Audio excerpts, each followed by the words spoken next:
Vimos también el gráfico de la demanda y oferta, el punto de equilibrio, las leyes que rigen esta intersección de las dos curvas. ¿Ya? Y ahora, ¿por qué volvemos a hacer un repaso de, de estos conceptos vistos en economía? Porque esta es una aplicabilidad dentro del estudio de mercado, así de claro. ¿Por qué es la elasticidad en sí?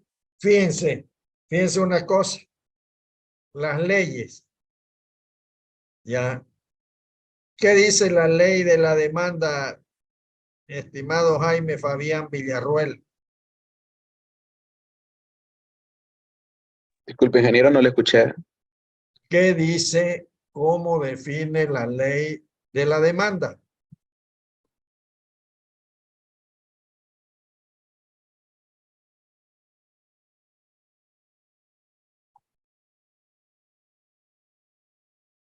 Sabemos que la definición de demanda es la cantidad de bienes que los consumidores están dispuestos a adquirir a un precio dado y en un tiempo determinado y en un lugar establecido o en una zona, digamos. Ahora, esa definición de la demanda está acompañada por una ley y la ley es el comportamiento del consumidor. ¿Cuál es el comportamiento del consumidor? Que a menor precio hay mayor demanda, ingeniero. Esa es. A mayor precio hay mayor demanda. Pero fíjese, igual sucede a la inversa con la oferta. A mayor precio hay mayor oferta. Esas son las leyes, ¿ya?, que rigen el comportamiento del consumidor y del productor. Pero es como decir, es una canción. Lo vemos que sucede eso. El asunto es que no se tenía cuantificado en qué medida cuando baja el precio respecto a la demanda, en qué medida cuando baja el precio, en qué medida concreta sube la demanda. La ley no es como las leyes que se dan, requieren de reglamentación. Igual sucede acá. Es una ley de la demanda, pero que necesita llevarse a un número concreto. Necesita objetivizarse. ¿Y qué surgió para ello? El concepto de elasticidad. Porque la elasticidad es esa medida dado mediante un número que refleja el cambio que ocurre, digamos, en la demanda, en la cantidad, cuando el precio varía en una unidad o en las unidades que sea. Esa es la elasticidad precio de la demanda. Por eso es importante conocer, trabajar, utilizar el concepto de la elasticidad para unas buenas proyecciones, para un buen estudio de mercado. ¿Cómo lo reflejamos esto? La elasticidad precio de la demanda es el cambio porcentual de la cantidad cuando cambia la otra variable que es el precio porcentualmente. Hay dos formas, se recuerdan ustedes, de encontrar la elasticidad precio de la demanda. En primer lugar, tenemos para cambios finitos. Es decir, de un punto a otro punto, o de un valor de cambio al otro valor de cambio. Son números cambios finitos. No es punto a punto como ir diagramándose una curva. Estos son puntos, rangos de cambio. Y para ello se utiliza esta fórmula. Números, el cambio de la cantidad respecto al precio. De un punto 1 a un punto 2 respecto a un precio 1 a un precio 2 por el precio 1 sobre la cantidad 1. Siempre antecediendo el signo negativo. ¿Por qué? Dijimos que la curva de demanda, la pendiente es negativa por esa relación inversa que existe precio y cantidad. Y para cambios infinitesimales, utilizamos las derivadas. En otras palabras, en su indicio, los límites. La derivada de la cantidad respecto al precio por el precio sobre la cantidad. Estas dos. Complementariamente, podemos encontrar también la elasticidad de ingreso de la demanda. Antecede un signo positivo que se omite acá, pero es un signo positivo. Con las mismas consideraciones, los cambios en las cantidades respecto a los cambios en el ingreso. ¿Ya?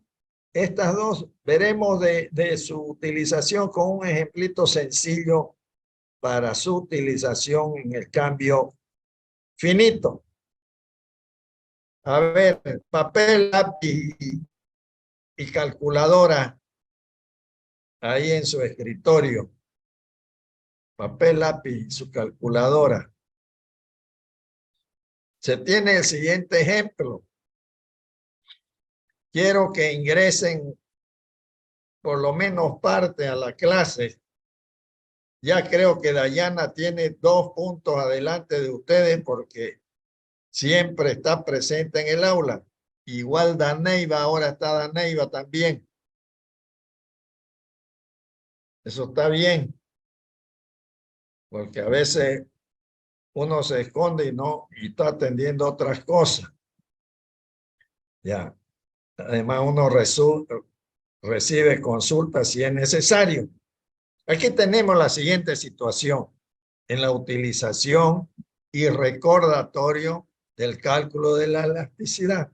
Papel, lápiz y calculadora. Aquí es un cambio finito. Del punto A, de esta curva de demanda, dice que del punto A, calcule la elasticidad al punto B en este rango. ¿Cuánto es el valor de la elasticidad? En el punto A se refleja de que 10 pesos, para 10 pesos, se obtienen 150 unidades. Cuando baja el precio a 5 pesos, se obtienen o se adquieren 300 unidades. Determine la elasticidad precio de la demanda cuando el precio inicial es A, parte de A, y el precio final es B.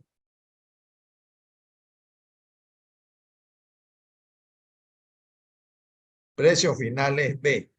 Este delta Q, no se olviden, significa de A a B. O sea, en otras palabras, B, Q sub B menos Q sub A. Es este delta Q. Q sub B menos Q sub A sobre Q sub A, porque es el punto inicial, la cantidad inicial, dividido todo, precio final, P sub B menos P sub A sobre P sub A.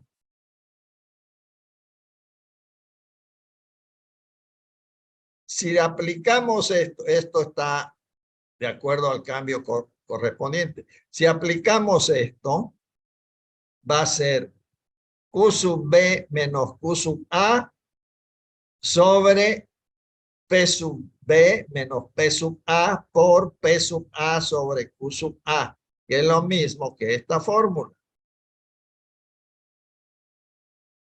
¿Cuánto es el valor? ¿Cuál es el valor de la elasticidad?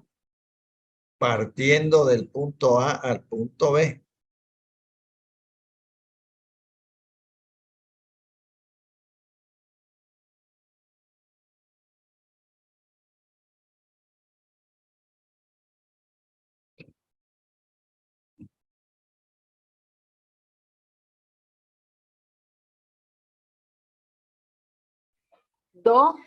Dos, ingeniero.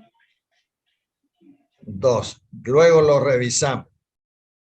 Ahora calcule partiendo del punto B hacia el punto A. O sea, considere que el punto B es el punto inicial y el punto final es el punto A. ¿Cuánto sería el valor de la elasticidad?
¿Sí?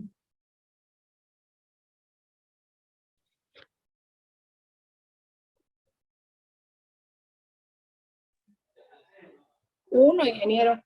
En el Uno. primero saldría, ajá, en el primero igual saldría uno.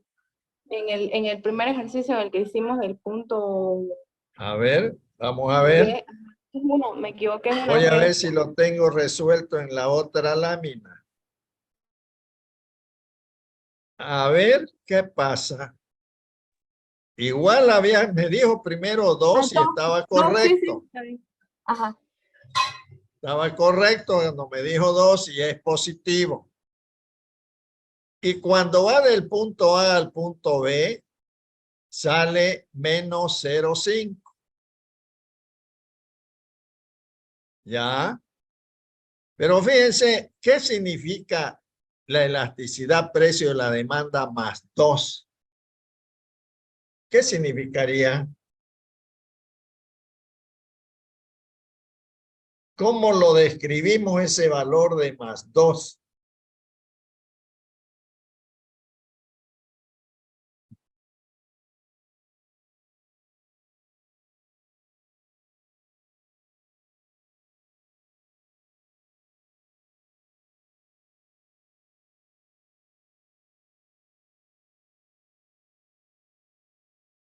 Paola Andrea, ¿qué significa más 2?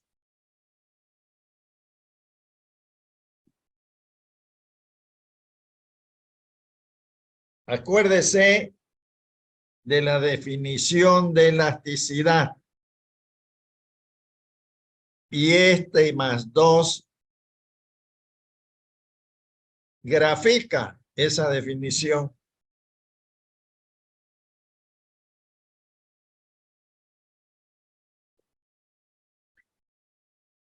De manera implícita, en primer lugar, al ser la elasticidad positiva, quiere decir que ante un cambio en el precio va a haber un incremento.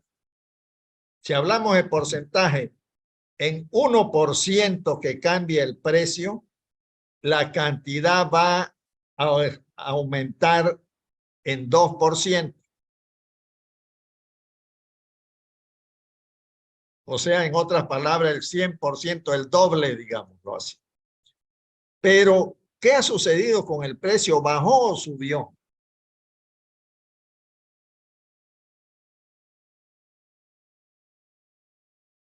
Paola, Andrea, Orellana. Paola, Andrea, Orellana. ¿Qué dice usted? ¿Bajó o subió? Subió. El precio. Subió.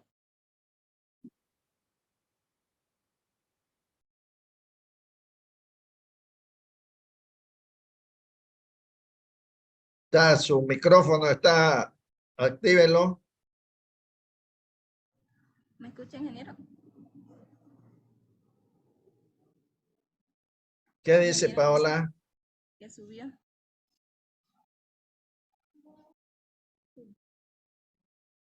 Subió, ingeniero. ¿Me escucha? No lo escucho.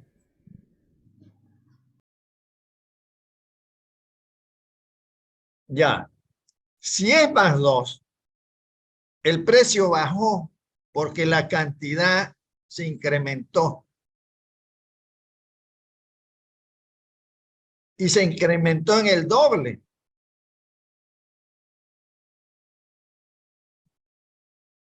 ¿Qué pasa acá en el cambio? Fíjense que aquí hay una distorsión de la situación que luego lo vamos a ver. Cuando hemos hecho el trabajo en el mismo área, en el mismo trayecto de la curva, pero colocamos el punto B como inicial y el punto A final, nuestro resultado fue menos 0,5. Quiere decir que al incrementarse el precio, la cantidad disminuyó en 50%, disminuyó. Si es que hablamos de porcentaje, ¿ya? Entonces quiere decir que el precio subió por ser negativo, pero hay una incoherencia en estos resultados. ¿Por qué? Porque no puede ser que nosotros dijimos que lo vamos a usar estos resultados en tomar decisiones para nuestro proyecto, ya sea en el mercado o para proyecciones. Pero no puede ser, aquí hay una confusión, nos confunde, porque debiera ser un mismo valor, sea el punto A inicial o final, un mismo valor en todo el rango de la curva. Porque si fuera esto, no sabemos por cuál decidirnos. Entonces vino una solución para evitar estos conflictos matemáticos. Se ideó la elasticidad promedio de la demanda. Y de esa manera, ya, de esa manera, no interesó si el punto era el inicial o el final y pudieran constatarlo.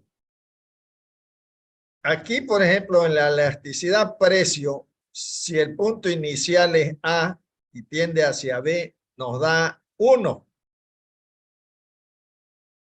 Nos da 1. Y si el punto inicial es B y el punto final es A, igual nos da 1. Y está correcto, debiera ser un solo valor. En este caso, coincidentemente, fue la unidad. Puede que sea 2 o 3, pero va a ser 3 acá y 3 acá. No necesariamente va a ser la unidad. Los cálculos hicieron que fuera 1. Pero son iguales. en el rango. ¿Ya? Esa es la solución a esta distorsión que existe en el análisis. Que está correcto porque uno puede decir, solo calcule la elasticidad siendo el punto inicial A y el punto final B sin entrar en otros análisis. Y va a obtener más 2 y el resultado sería más 2. ¿De acuerdo? Pero la jugarreta pudiera hacerse también con la otra alternativa.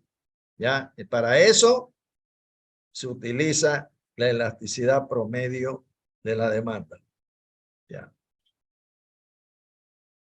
¿Entendido? Entendido.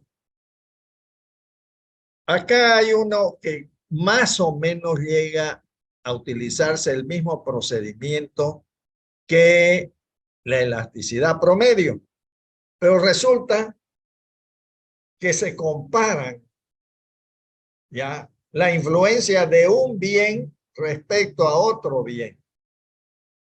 ¿Qué pasa con un bien cuando se consume mayor o menor, pero afecta el consumo en menor o mayor en el otro bien? Y eso se utiliza la elasticidad cruzada. Ya. La elasticidad cruzada. ¿Qué es lo? Por ejemplo, acá dice, cuando el precio del té en bolsita valía 2 pesos por bolsita, la cantidad de yerba mate, hay una relación en el consumo té y yerba mate, que se vendía era de 12.300 bolsitas por mes. Cuando el té valía 2, la yerba mate se vendía la cantidad de 12.300 bolsitas por mes. Pero el precio del té subió a 2.40. Entonces la cantidad de yerba mate fue mayor, fue 18.000 bolsitas. Determine la elasticidad precio cruzada de la demanda de yerba mate con relación al té. Entonces la elasticidad cruzada de la yerba mate relacionada con el té va a ser los cambios de la cantidad de la yerba mate cuando el precio del té varía. Es la misma utilización de la elasticidad promedio de la demanda. ¿Ya? Aquí entonces hacemos el mismo cálculo de esto. Fíjense que aquí tenemos precio más 1 más precio sub 1 más precio sub 2, que va a ser el precio del T1 y el precio del T2 dividido entre las cantidades de la yerba mate. Es la misma utilización de la anterior fórmula de la elasticidad promedio. De esa manera, tenemos que la elasticidad cruzada de la demanda de yerba mate respecto al té es 2.06. ¿Qué tipo de elasticidad es esta, estimada Karen Chambi?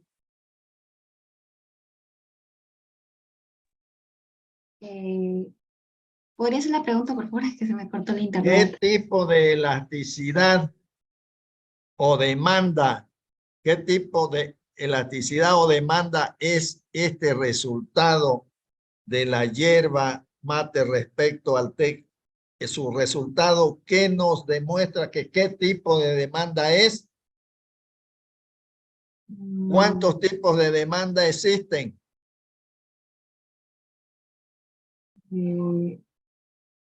No sabría decir en general. Demanda elástica, demanda inelástica y demanda unitaria. Este valor, ¿qué tipo de demanda refleja? Elástica. Elástica, porque es mayor a 1. Es elástica en el momento en que varía el precio del té en menor grado, en mucho mayor grado varía el consumo de la yerba mate. Por eso es elástica.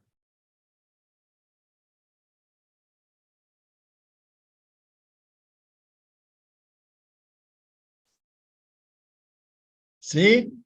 ¿De acuerdo? Sí, de acuerdo, ingeniero. Muy bien. Entonces, fíjense ustedes que de manera útil estos conceptos económicos los tenemos que usar. Estamos hablando de proyectos de envergadura también. No cualquier proyecto nos va a hacer trabajar con toda esta instrumentalización de los aspectos económicos, financieros y, perdón, ya, sino que son proyectos que requieren de un análisis profundo. ¿Por qué? Porque en todo esto se emplea pues tiempo, ¿no es verdad? En recurrir a todo ello se emplean profesionales. Sin embargo, nosotros debemos saber, debemos conocer. Ya. Esto todo fue mediante los cambios finitos de un punto a otro punto de la curva. Rangos grandes. ¿Qué sucede en un cambio infinitesimal? Vamos a tener que usar, en el cambio dijimos infinitesimal, vamos a tener que usar esta ecuación.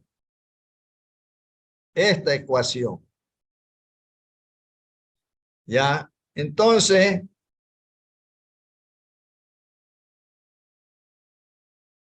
tenemos el siguiente problema. Dice la función, ahora es una función. ¿De qué consta una función? De números y letras.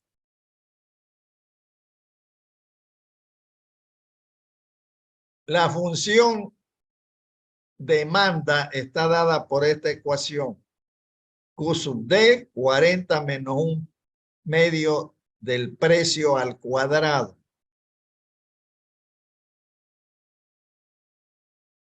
Determine el coeficiente de elasticidad precio de la demanda, suponiendo que el precio es de 4 pesos por unidad.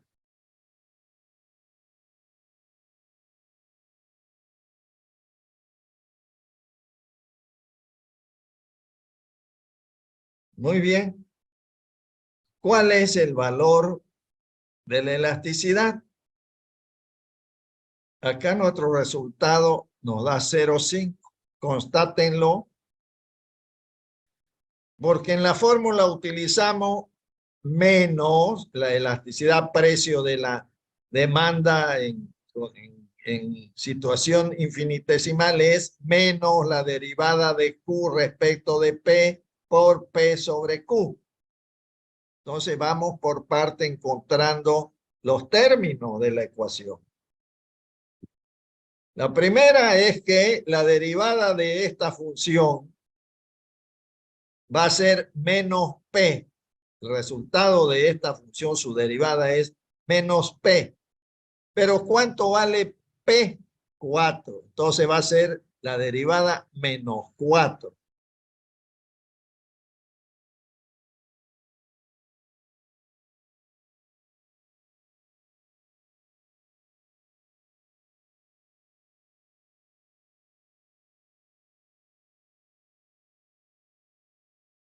Muy bien. Sigamos nosotros. Sigamos nosotros. Ok.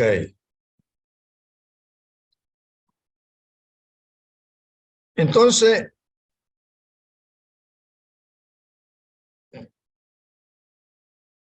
Decíamos que estamos resolviendo por cada término que tiene la ecuación.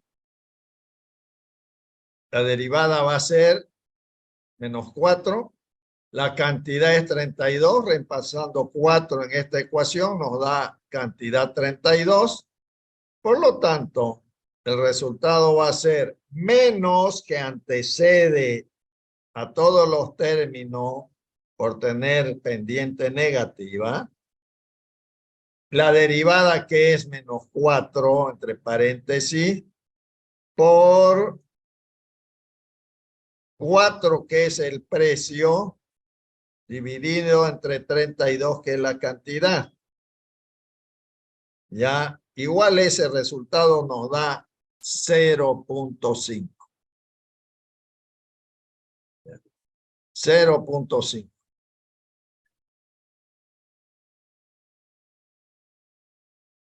¿Qué significa, dijimos, estos valores? Es una variación del precio. Si varía el precio en 1%, genera una variación en la cantidad demandada de 0.5%. Es una demanda inelástica. ¿Por qué es inelástica?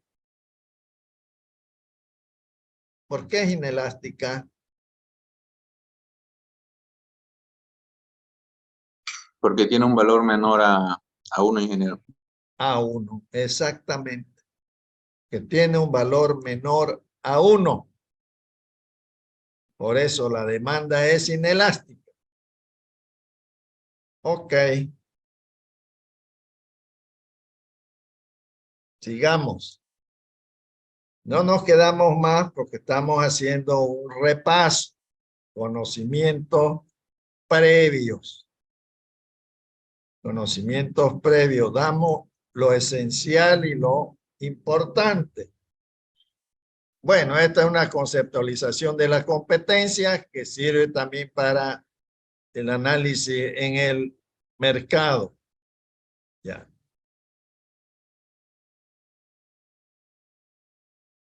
Mariane Peña. ¿Qué es un oligopolio?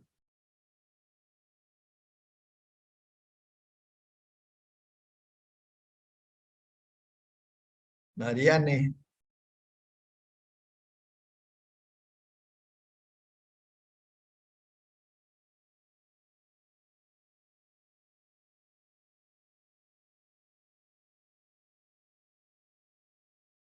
Un grupo de vendedores. Deme un ejemplo, a ver, en nuestra sociedad, en nuestra región. ¿Cuál es un oligopolio?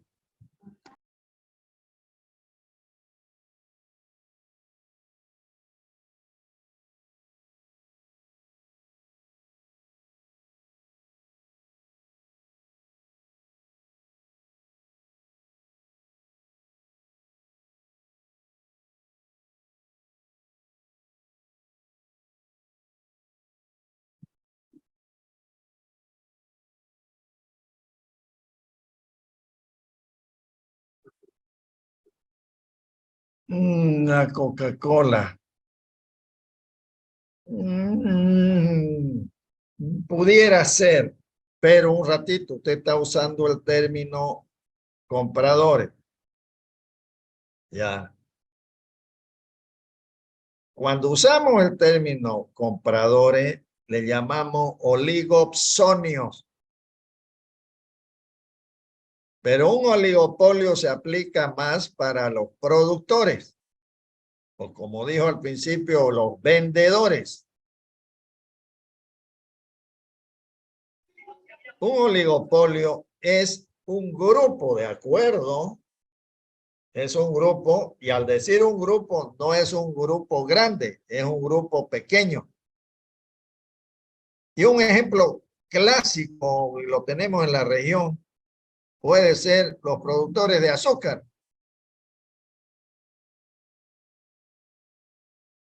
En la producción de azúcar hay 5 o 6 ingenios en la región. No hay más. O la producción de aceite de comer, comestible. También pudiera ser un oligopolio. Hay 3 o 4 productoras de aceite. ¿Y por qué viene a ser una competencia imperfecta esa situación de un oligopolio?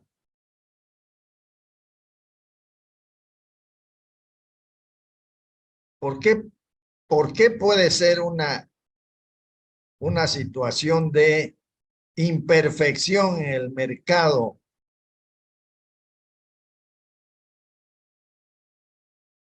Luciana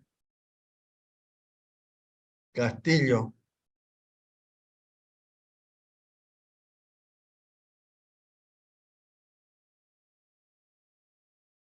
Un oligopolio, ¿por qué puede ser una distorsión o una imperfección del mercado? No sabría responderle, ingeniero. Va a disculpar. Fíjense que lo ideal, la fuerza del mercado es demanda y oferta. ¿No es verdad? Si la liberamos esa situación de demanda y oferta, idealmente montonera de consumidores recurrirían a otra montonera de productores y se pudieran poner de acuerdo por esa fuerza y esos contratos y establecer un precio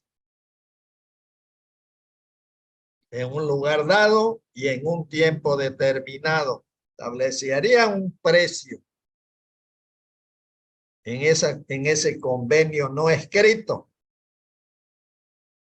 Resulta de que un oligopolio distorsiona el mercado, esas fuerzas, porque entre 6 o 7 productores se ponen de acuerdo ellos y colocan el precio y la cantidad que van a ofrecer al mercado. Entonces ya deja de ser una situación de convenio no escrito libre, sino impuesto. Eso es una distorsión del mercado. En precio y cantidad y tiempo. Igual sucede a la inversa. No, quizás no lo vemos muy claramente acá en Santa Cruz, en Bolivia, el caso de la existencia de oligopsonio. Yo me recuerdo en aquellos años, por ejemplo, ya de la producción de cuero para producir zapatos de cuero, cinturones, chamarras, pudo haberse dado en ese tiempo, ahora no lo sé, para qué le voy a decir, no he investigado, pero pudo haberse dado una u otra figura. El monopsonio, que sería un solo comprador, o el oligopsonio, que puede ser varios compradores. Antes, el cuero en los camales que le denominamos, en los mataderos, el cuero se echaba a perder. Porque aparte del uso de alguno lo secaban y servía para secar maíz, arroz, cualquier cosa lo usaba así la comunidad o la familia. No, si mataban más, no sabían qué hacer con ese cuero y se podría. Entonces aparece la producción, como le decía yo, el tratamiento del cuero por una sola industria, un solo comprador. Y si no me equivoco, quizás los historiadores me corrijan, uno de los primeros fue la familia Coolidge, el padre de este Coolidge que hay, fue uno de los primeros, y una familia Paz en el norte, ya utilizaban ese cuero. Eran los únicos que compraban. Entonces, al ser los únicos que compraban, ¿dónde está la distorsión en esa fuerza de demanda y oferta? Al ser los únicos que compraban, también colocaban el precio que ellos querían.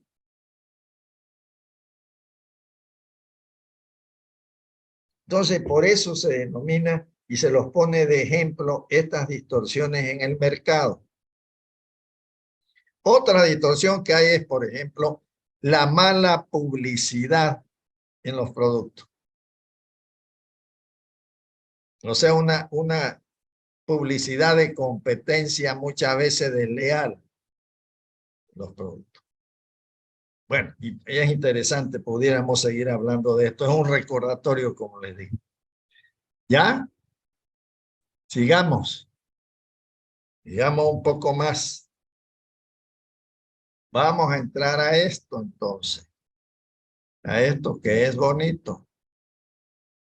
La charla muchas veces nos aburre, ¿no? Ingenieras e ingenieros, o no nos aburre. Cuando es interesante no nos aburre. Bien. Le hago recuerdo que para analizar el mercado debemos tomar en cuenta la clasificación de los bienes. ¿Cuáles son los bienes existentes que hay en la clasificación, en los estudios de mercado y en la utilización en la industria o en el sector, en el universo industrial? Tres clásicos. Bien de consumo final, bien intermedio y bien de capital. Cada uno de ellos tiene su propuesta de metodología para hacer su análisis. El bien de consumo final, ante todo, tiene su base ligada a la población. Y desde luego al precio también, ¿no? Pero ligada a la población. El bien de intermedio tiene una relación con el consumo, con los mismos procedimientos del consumo final, pero tiene una demanda derivada.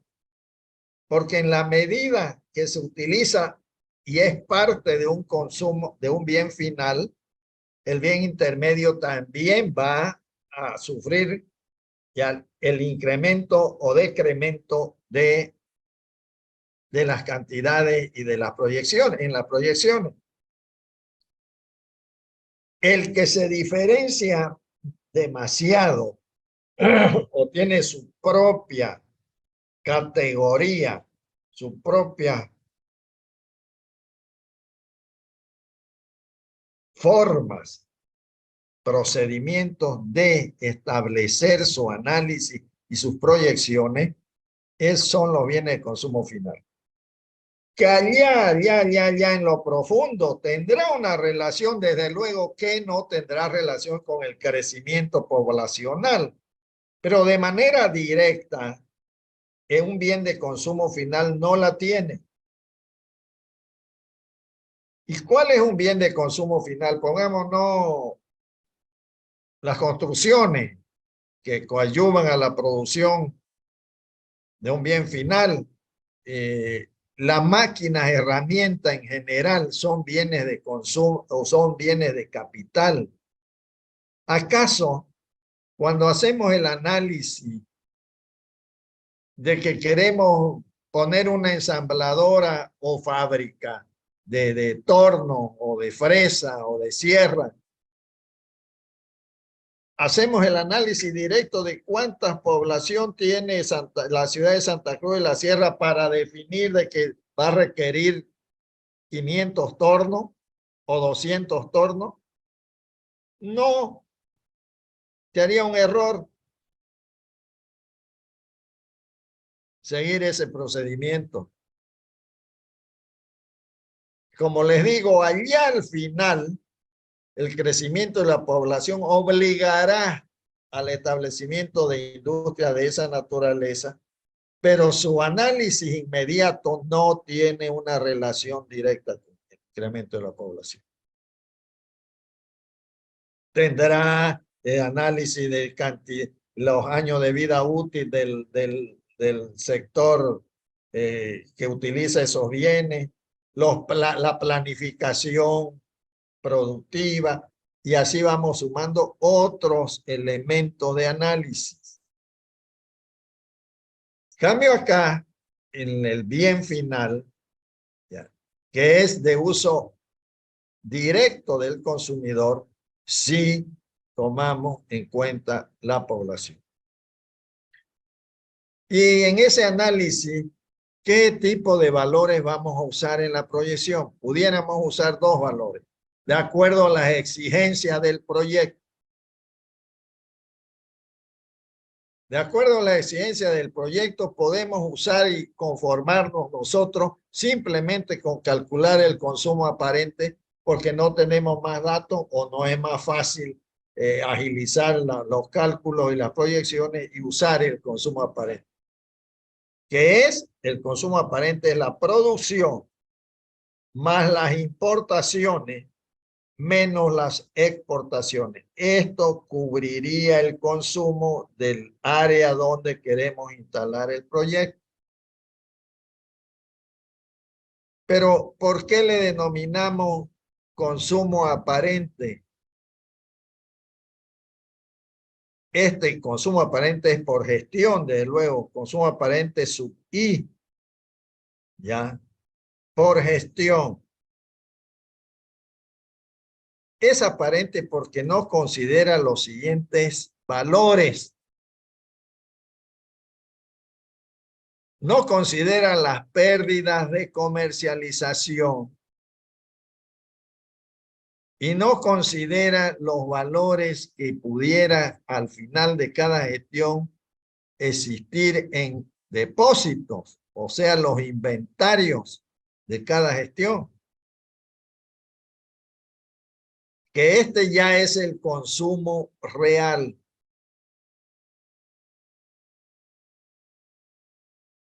En este caso, dándonos un ejemplo, me acordé de cuando decía de la Coca-Cola. Fíjense, la Coca-Cola saca cuántos camiones, no lo sé, diariamente, distribuye en toda la región. ¿Ustedes creen que de las 5.000 botellas que pueden ir cargados en 2, 10, 5 o 10 camiones, las 5.000 botellas llegan sanas y salvas a sus lugares de distribución? Quizás no. Y ese elemento del no es un porcentaje de pérdida por los malos caminos, por el manejo brusco de los que sacan las cajas o las botellas, o por el sol que le ha dado demasiado y algunas de esas se deterioran, etcétera, etcétera. Por una u otra razón, esas 5.000 botellas tendrá una distribución de 4.950, por darnos pues un valor así. Ese es lo que considera el consumo real, la pérdida en comercialización. Y el otro es más menos inventario de la gestión. Resulta de que cuando hacemos una liquidación al final de la gestión, puede que en depósitos haya 0 productos o haya 50, 100, 500, 1.000 productos, unidades del producto en depósito. Al final de la gestión, si existiera un producto ahí, quiere decir que no se consumió, pues. Entonces, hay que, si no se consumió, va a ser un menos. Pero en la siguiente gestión, de los 1.000 que habían, vamos a hacer la liquidación de la segunda gestión y quedan 500. Ah, entonces se consumieron más 500. De esa manera jugamos con los valores del consumo aparente y el consumo real. Lo vamos a ver con un cuadrito. Tengo un ejemplo de esto. Voy a ver. Voy a ver, ojalá.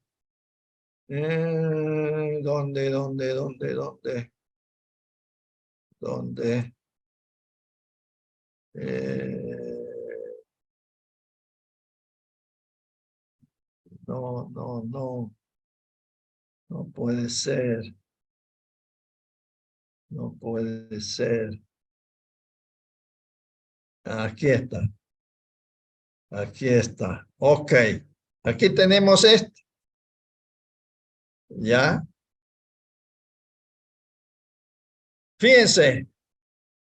Aquí tenemos este ejemplo. Aquí hay una serie de años del 2010 al 2014.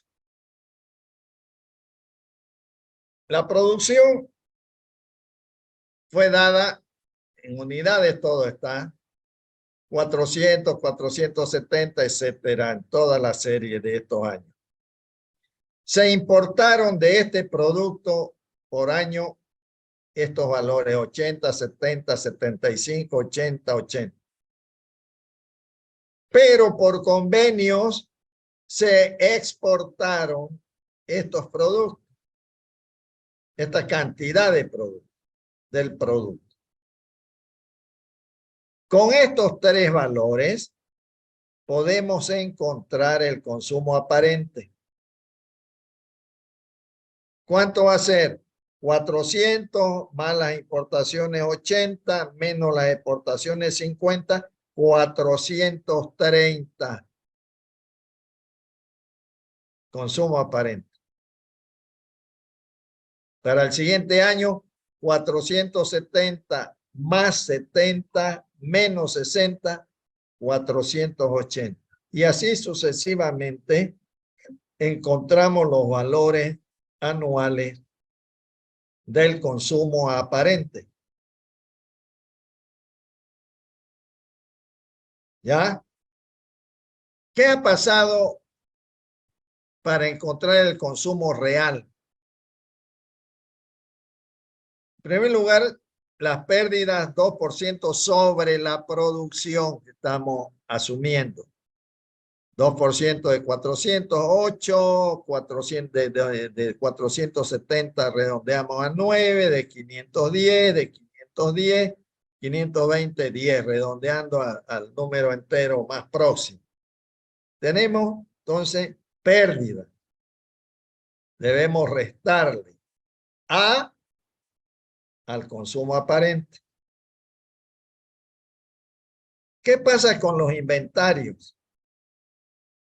Cuando hemos ido a revisar los depósitos, en el primer año 2010 habían 10 unidades.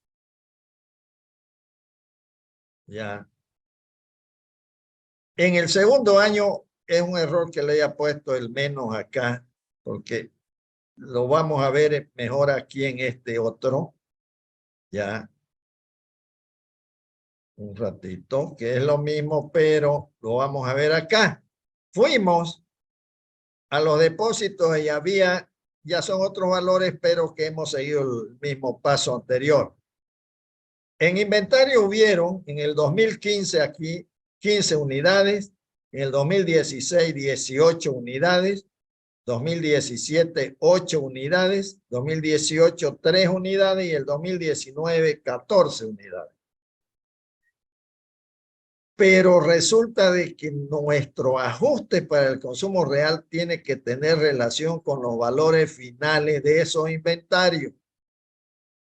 Como no tenemos valor anterior al 2015, nuestro valor real de inventario que debemos aplicar no consumidos es menos 15.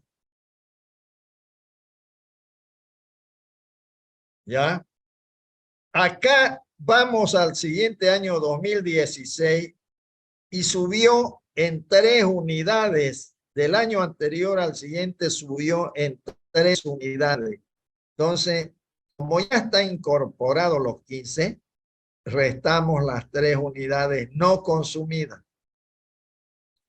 El 2017 habían 8, quiere decir que se consumieron 10 positivos consumido 10.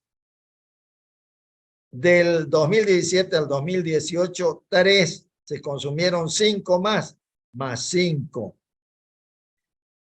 Y del 2018 al 2019, al final habían 14. Quiere decir que no fueron consumidas 11 unidades.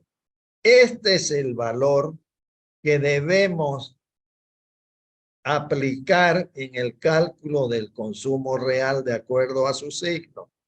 Menos, más. Y de esa manera encontramos el flujo del consumo real anual. Que para la proyección hay dos alternativas.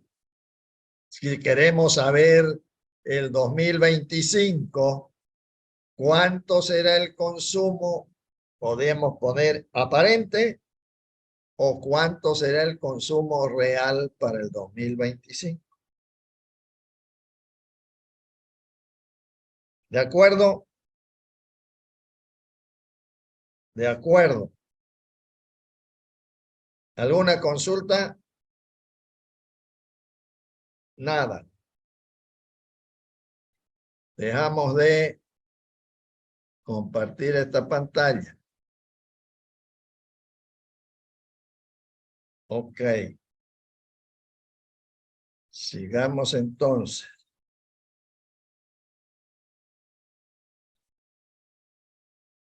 Bueno.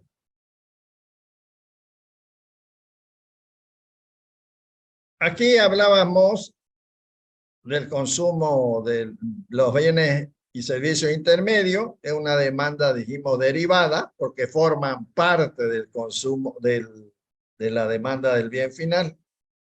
Y los bienes de capital tienen una demanda que depende en última instancia de los bienes finales o intermedios, pero depende del bien de capital. Ok. Ahora nos vamos a algo más complejo del cálculo del coeficiente de elasticidad. Ya teniendo esos valores o esas series, sea de consumo real, de consumo aparente, ¿cómo es que calculamos la elasticidad? Coeficiente de elasticidad. Es posible que toda esta variación de estos cuadros, ¿ya? De estos cuadros, del cuadro que vimos anteriormente, ¿ya? Se respondan a curvas de esta naturaleza o ecuaciones de esta naturaleza. Carácter exponencial, por ejemplo. Aquí el consumo per cápita está dado por una constante por el ingreso elevado a la elasticidad.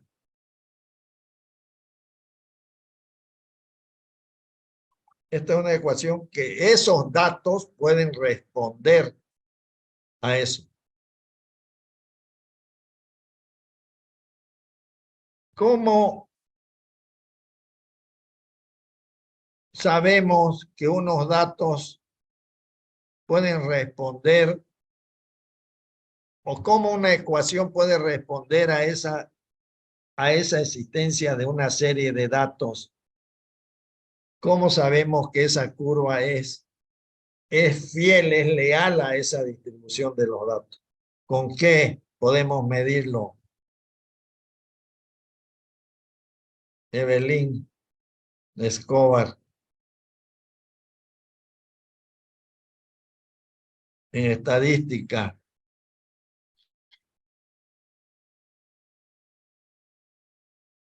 ¿Cuál es nuestra seguridad para decir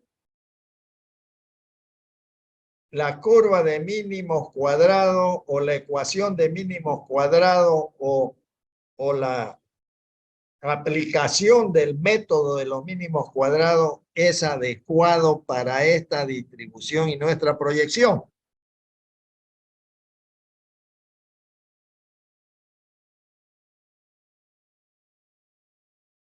Evelyn,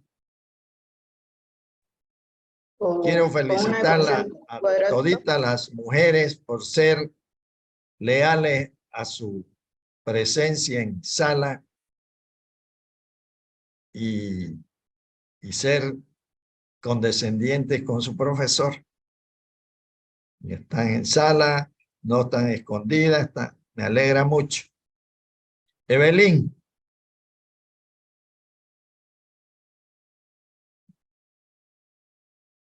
Con una ecuación cuadrática, ingeniero. También es una forma de distribución de los datos la ecuación cuadrática, la ecuación logarítmica. ¿Saben con qué se recuerdan ustedes del índice de regresión? Índice de regresión. Si ese índice de regresión, mejor dicho, ese índice varía entre 0 y 1. Si los resultados de ese índice están más cerca a 1, con los datos y los cálculos que se han empleado, quiere decir que la ecuación que aplicamos en la distribución y la proyección está correcta.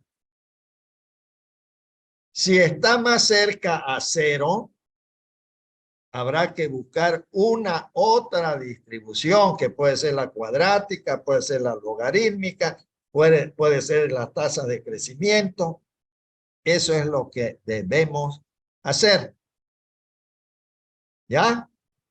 No se olviden de eso. Entonces, aquí tenemos un formato en los cuales los puntos de la curva están aplicados o están ligados por este tipo de ecuación. ¿Cómo podemos encontrar la elasticidad? Si trabajamos así, es muy difícil trabajar bajo un formato de esta manera.